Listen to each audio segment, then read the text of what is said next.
Hello everyone, welcome to our channel sharp and maths.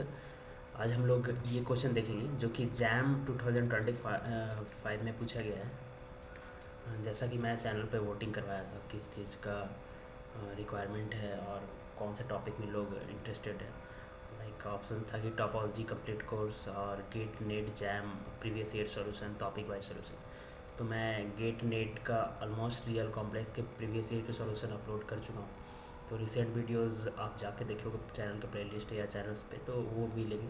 अभी real में जितने jam के क्वेश्चंस हैं उसके सॉल्यूशंस मैं कोशिश करूँगा अपलोड करने का। जैसे मैं बताता हूँ जैम 2025 में कुछ Rolle's theorem, mean value theorem और लेबनिज टेस्ट से ये क्वेश्चन लेबनिज थ्योरम से। उसके अलावा बहुत सारे सीक्वेंस सीरीज से क्वेश्चन उसके सॉल्यूशंस विद प्रॉपर अप्रोच कैसे सोचना है विद रिवीजन आपके लिए होगा ये। साथ में बहुत जल्दी चैनल्स पे डिफरेंट डिफरेंट टॉपर्स के assistant professors post docs scholars वगैरह के पीएचडी स्कॉलर्स के टॉक्स आने वाले। चैनल पे नए हैं तो चैनल का प्लेलिस्ट विजिट कर सकते हो और साथ में आप टॉपोलॉजी कंप्लीट कोर्स इंटरेस्टेड हो तो उसका भी वेट कर सकते हो, बहुत जल्दी आने वाला है चैनल पे। मैं खुद एक्साइटेड हूँ। सो ओके, तो स्टार्ट इस क्वेश्चन को कर लेते हैं इस वीडियो में। तो देखो आप बोल रहा है कि let f R to R be a functions satisfying this. एक इंटीग्रेशन दिया हुआ है 0 से π/4 इतना, इसकी वैल्यू √2 है और बोला जा रहा है इसका वैल्यू। तो इसको देखने से आपको क्या लग रहा है, कुछ आइडिया आ रहा है क्या? कैसे क्या करेंगे कि आ जाएगा? हाँ, डायरेक्ट इंटीग्रेशन करेंगे तो सॉल्व करना डिफ़िकल्ट है ना इसका इंटीग्रेशन। तो वो जो क्वेश्चन सेट किया गया है उस पॉइंट ऑफ व्यू से सेट किया ही नहीं गया है। ये देखना चाह रहे हैं लोग कि इसको देख के आप क्लिक कर पा रहे हो कि नहीं, क्या क्लिक कर पा रहा है कि नहीं।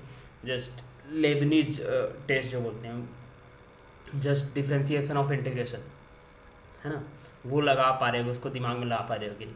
जैसे कि साइन एक्स है, एफ एक्स है, यहाँ पे कॉस एक्स और दिस है, इसको देख के आपको कुछ आइडिया लगाना है कि किसकी वैल्यू है ये, किस चीज़ का डिफ्रेंसिएशन का वैल्यू है ये।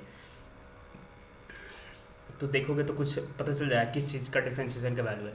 तो differentiation of that integration 0 to π/4 करोगे तो डिफ्रेंसिएशन का इंटीग्रेशन क्या आ जाएगा, सेम ओरिजिनल फंक्शन आ जाएगा ना। किसी का डिफ्रेंशिएट कर दे फिर इंटीग्रेट करे वही फंक्शन आ जाएगा।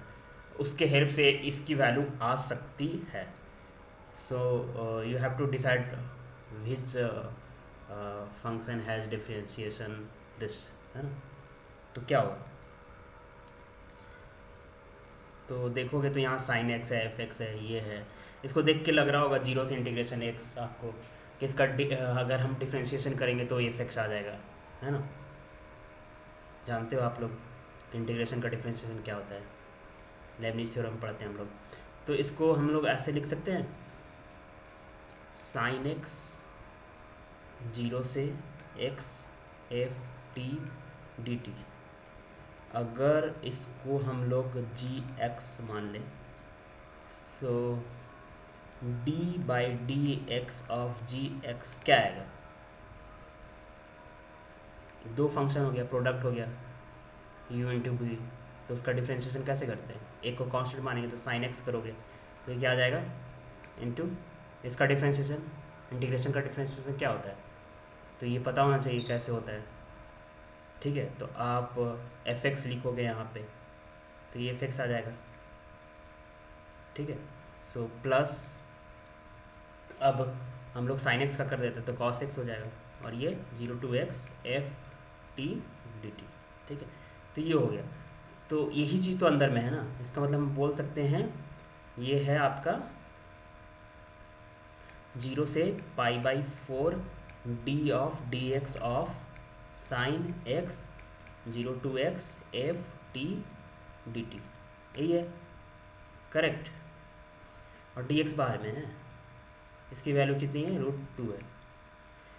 तो किसी चीज़ का अगर हम लोग डिफ्रेंशिएशन का इंटीग्रेशन करें तो ओरिजिनल फंक्शन आएगा नहीं, यानी इसकी वैल्यू क्या आएगी, sine X 0 to x F T D T 0 to π/4 is equal to √2 given है। अब इसको सॉल्व करो, आपको 0 to π/4 एफ एक्स की वैल्यू मिल जाएगी, है ना। सो हमें x के जगह π/4 पुट करना है तो ये क्या क्या हो जाएगा, साइन π/4 1/√2 0 से pi by 4 f T D t is equal to √2, यही हो गया। 0 पुट करें तो 0 हो जाएगा, ये हो गया। अब इस चीज़ को एफ एक्स लिख सकते हैं हम लोग, तो क्या हो जाएगा 0 to x F x D x √2। तो यहाँ से पाई बाई 4, तो 0 से pi by 4 F x D x क्या आ गया 2 आ गया। तो राउंड ऑफ फिगर बोलोगे तो ये हो गया आपका √2 आ गया है ना आंसर, तो इसके आंसर 2 हो जाएगी। तो यही तो करना था, काफ़ी सिंपल था। जस्ट ये फाइंड आउट करना था किसका डिफ्रेंशिएशन का वैल्यू ये है, जिसकी डिफ्रेंशिएशन का वैल्यू है, लिमिट लगा दोगे तो अपने आप एफ एक्स आ रहा है, जो निकालना वो वैल्यू आ रही है, तो ये हो गया 2। ठीक है, ओके, आई थिंक आपको क्लियर हो गया होगा। तो यहाँ दो चीज़ सीख सकते हो आप कि डिफ्रेंशिएशन का इंटीग्रेशन ओरिजिनल फंक्शन होता है और लेबनिज़ टेस्ट कैसे लगता है, इंटीग्रेशन का डिफ्रेंशिएट कैसे करते हैं। Okay, thank you.